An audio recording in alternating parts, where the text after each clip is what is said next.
Hello friend, स्वागत है आपका अपने यूट्यूब चैनल प्रतिभा क्लासेस में। तो फ्रेंड, हम पढ़ रहे थे क्लास 12th केमिस्ट्री का एक बहुत ही important chapter aldehyde, ketone and carboxylic acid. इसमें हमने आपको बताया था एल्डिहाइड और कीटोन, क्योंकि काफ़ी सारी केमिकल प्रॉपर्टीज एक समान होती हैं, इसलिए हम इन दोनों को साथ में पढ़ेंगे और कार्बोक्सिलिक एसिड को अलग से पढ़ेंगे। तो एल्डिहाइड और कीटोन हम पढ़ना स्टार्ट कर दिए थे, जिसमें हमने एल्डिहाइड और कीटोन का नॉमेनक्लेचर पढ़ लिया है, एल्डिहाइड और कीटोन का प्रिपरेशन मेथड पढ़ ली है, एल्डिहाइड और कीटोन की फिजिकल प्रॉपर्टी पढ़ ली है, एल्डिहाइड और कीटोन्स की अब हम केमिकल प्रॉपर्टीज पढ़ रहे थे, जिसमें हमने पहली chemical property nucleophilic addition reaction पढ़ लिया था और दूसरी केमिकल प्रॉपर्टी रिडक्शन रिएक्शन पढ़ लिए थे, और ऑक्सीडेशन रिएक्शन भी हमने स्टार्ट कर दी थी, जिसमें हमने पहली ऑक्सीडेशन रिएक्शन टॉलेंस टेस्ट कल के क्लास में पढ़ा था, जिसका लिंक मैं अपने डिस्क्रिप्शन बॉक्स में दे रही हूँ। वहां जाकर आप वीडियो देख सकते हैं और टॉपिक को समझ सकते हैं। तो फ्रेंड, आज हम दूसरी ऑक्सीडेशन रिएक्शन कर रहे हैं, जिसका नाम है फेहलिंग टेस्ट। ये फेहलिंग टेस्ट भी एक बहुत ही इंपॉर्टेंट ऑक्सीडेशन रिएक्शन है, जो केवल एल्डिहाइड्स के द्वारा दी जाती है, कीटोन के द्वारा फेहलिंग टेस्ट नहीं दिया जाता है। ये आपके एग्जाम के पॉइंट ऑफ व्यू से इंपॉर्टेंट तो है ही, साथ ही आपको क्लास 12th में प्रैक्टिकल एग्जाम में भी करने के लिए मिलेगा। तो इसे ध्यान से समझिएगा कि आखिर फेहलिंग टेस्ट होता क्या है। तो फेहलिंग टेस्ट स्टार्ट करने से पहले मैं आप लोगों को एक बहुत इंपॉर्टेंट बात बता दूं कि Fehling test is only given by aldehyde and not given by ketone, because it is a mild oxidizing agent. मतलब ये है, जैसा कि मैंने आप लोगों को बताया, फेहलिंग टेस्ट जो होता है वो केवल एल्डिहाइड के द्वारा दिया जाता है, कीटोन के द्वारा नहीं दिया जाता। क्यों नहीं दिया जाता? क्योंकि फेहलिंग रिएजेंट जो है वो माइल्ड ऑक्सीडाइजिंग रिएजेंट है, जैसा कि हमने टॉलेंस टेस्ट में भी पढ़ा था। तो अब हम दूसरी इंपॉर्टेंट बात देख लेते हैं, फेहलिंग रिएजेंट क्या है। फेहलिंग रिएजेंट क्या है?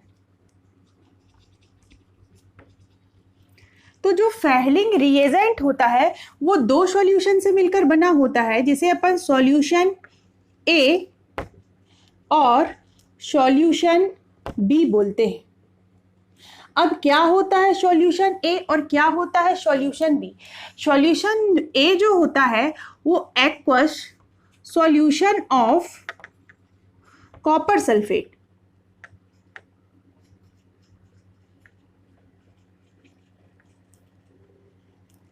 होता है।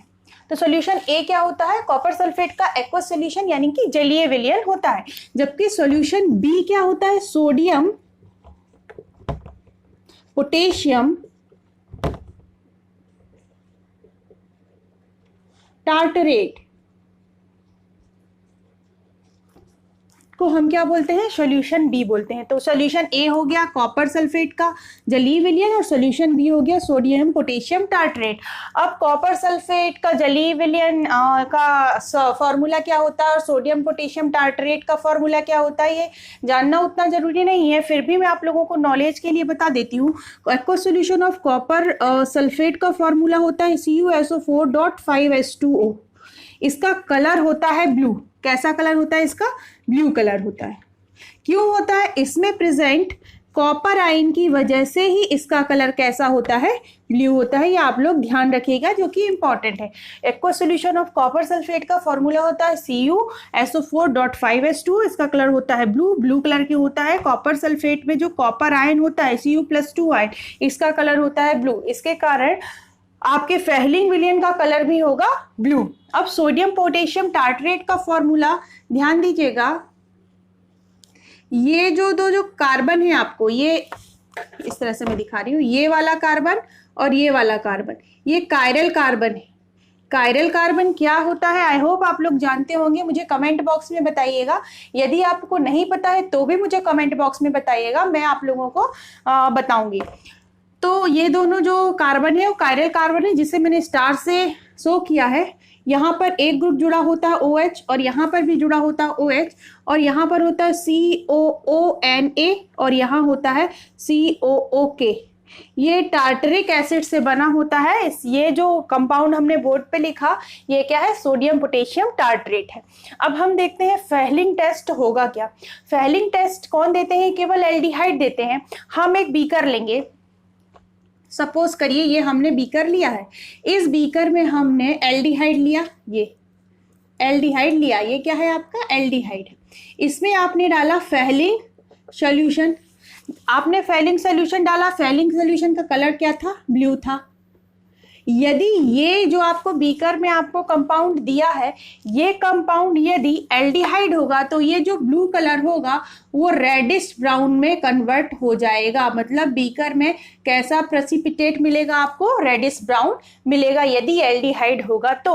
अब हम देखते हैं केमिकल रिएक्शन क्या होगी। तो ये रिएक्शंस कौन देते हैं? एल्डिहाइड्स देते हैं।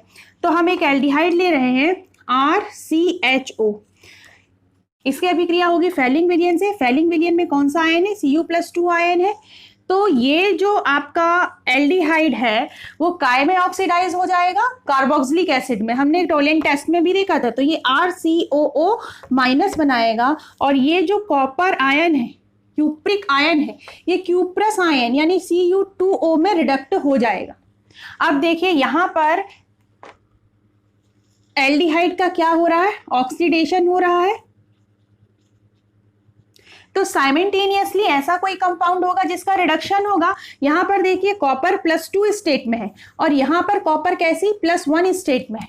मतलब ऑक्सीडेशन स्टेट घट रही है। इसका मतलब क्या है कि कॉपर का यहां पर रिडक्शन हो रहा है। ये भी आपको पता होना चाहिए, एग्जाम में कभी कभी पूछ लेता है।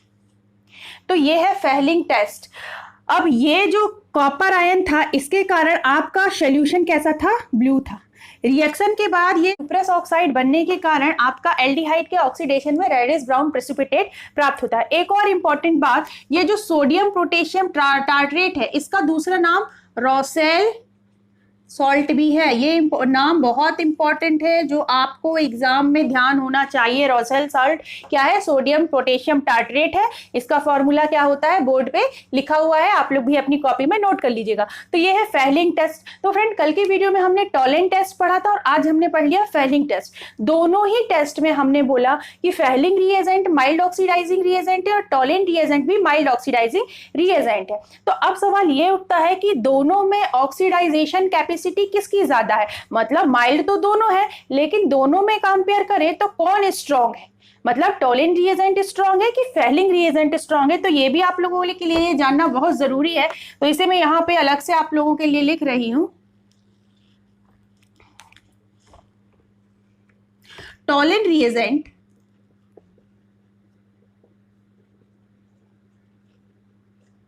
की ऑक्सीडाइजिंग कैपेसिटी फेलिंग रिएजेंट से ज्यादा होती है।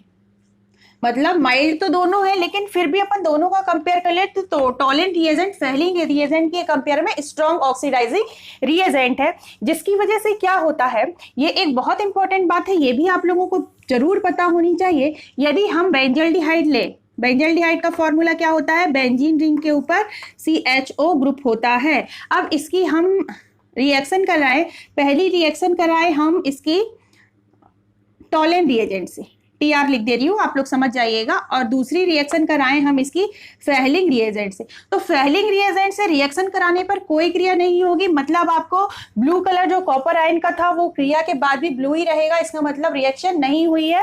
तो जो फेलिंग रिएजेंट होता है ये बेंजल्डिहाइड का ऑक्सीडेशन नहीं कर पाता, जबकि टोलेंट रिएजेंट बेंजल्डिहाइड का भी ऑक्सीडेशन कर देता है और इसको कन्वर्ट कर देता है बेंजोइक एसिड में, बेंजोइक एसिड में कन्वर्ट कर देता है। ये बहुत इंपॉर्टेंट बात है जो आप लोगों को कॉपी में नोट करनी चाहिए। और काफी बार पूछा भी जाता है बेंजल्डिहाइड को बेंजोइक एसिड में कन्वर्ट करने के लिए आप फेलिंग रिएजेंट का यूज करेंगे या टोलेंट रिएजेंट का? तो आंसर क्या होगा? हम टोलेंट रिएजेंट का यूज करेंगे। तो फ्रेंड ये था फेलिंग टेस्ट एल्डिहाइड का जो बहुत इंपॉर्टेंट है। आई होप आप लोगों को पूरा समझ में आया होगा। इसी तरह के वीडियो के लिए हमारे चैनल के साथ बने रहिए। वीडियो को लाइक और चैनल को सब्सक्राइब करना मत भूलिएगा। Thank you for watching.